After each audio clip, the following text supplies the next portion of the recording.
መማር ስትጀምሩ መስገድ መጾም መጸለይ መንቃት ስትጀምሩ አሉ መምህር ሲያስተምሩ ወዲያውኑ ለውጥ ይመጣል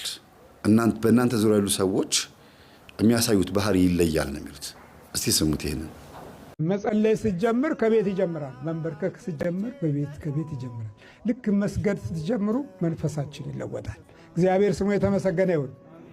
መስገድ ስትጀምሩ የቀድሞ አመለኞች ጓደኞቻችሁ ከናንተ ይርቃሉ መስገድ ስትጀምሩ ማንንም ሳያስኮርፋቸው አኩርፈው ይሸሻሉ አያችሁ አሁን መንፈሳችን ይለያል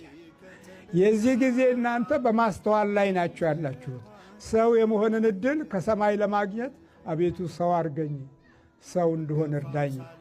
ሰው እንደሆን እንደ ሰው እንዳስብ አግዘኝ ስንል መንፈሳችን ይለወጣል ሰውነትን የሚገነባው መንፈስና ነፍሳችን ኃይል ስታገኝ ግርማ ሞገሳችን ይለወጣል ሞገስ የሚለው ቃል የዛን ጊዜ በፊታችሁ ላይ ብርሃናዊ ነጸብራቅ ያርፋል አኩራፊዎች አይደላችሁም ብሩዎች ናችሁ ፊት አጨማዳጆች አይደላችሁም ቀናዎች ናችሁ ፊት በራዎች ናችሁ ለምን ከእግዚአብሔር መንፈስን እንለምናለና ሞገሳችን እንዲሆን አራት ነገሮችን ይሰራል መንፈስ ቅዱስ ዋናዎቹ አንደኛ ህሊናችንና አእምሮአችንን ወደ ሰማይ ይለውጣል ሁለተኛ የነካነውንና ያየነውን ሁሉ እግዚአብሔር አምላክ በመንፈሱ በኩል ይባርካል ሶስተኛ ከኛ የሚወለዱት ልጆች መለኮታዊ ኃይል ኖሯቸው ወደ ክፉ እንሄዳለን ቢሉ እንኳ አይሄዱም ቢሄዱ እንኳ ቶሎ ይመለሳሉ ለምን የቤተሰቡ ውርስ የቤተሰቡ ስጦታ ስለሆነ ቅዱስ መንፈስ ስለሆነ በአምልኮት የገነባችሁት አካል በህይወት የሚገለጠው ላይ ትልቅ ትርጉም ያለው የህይወት በረከት ይዘው ይወለዳሉ ግን ክፉ መንፈስ ከሆነስ ያለቅሳሉ ይጨነቃሉ ግራ ይገባቸዋል ይማራሉ መልሰው ይደነቁራሉ የተማሩትን ያህል አታገኙትም ያወቁትን ያህል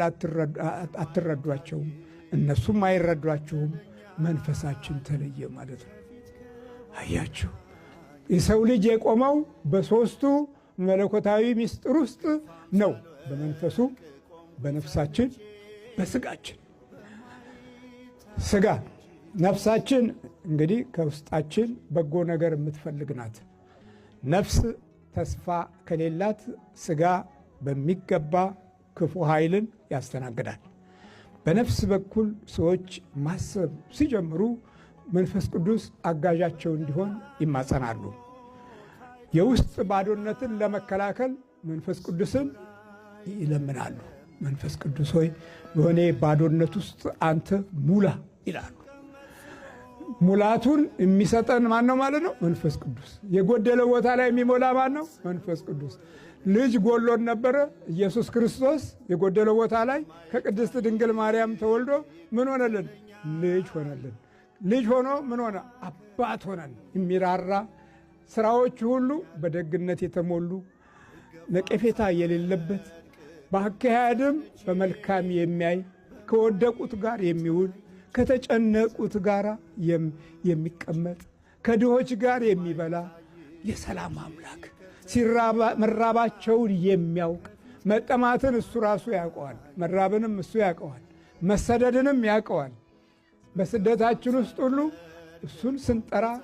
ጉልበት እናገኛለን የስሙ ኃይል የህይወታችን ሁሉ ረድኤት ይሆናል አጋዥነቱ በምንድን ነው ማለት ነው በአካል መጥቶ አይደለም በመንፈስ ያግዘናል በመንፈሱ ያግዘናል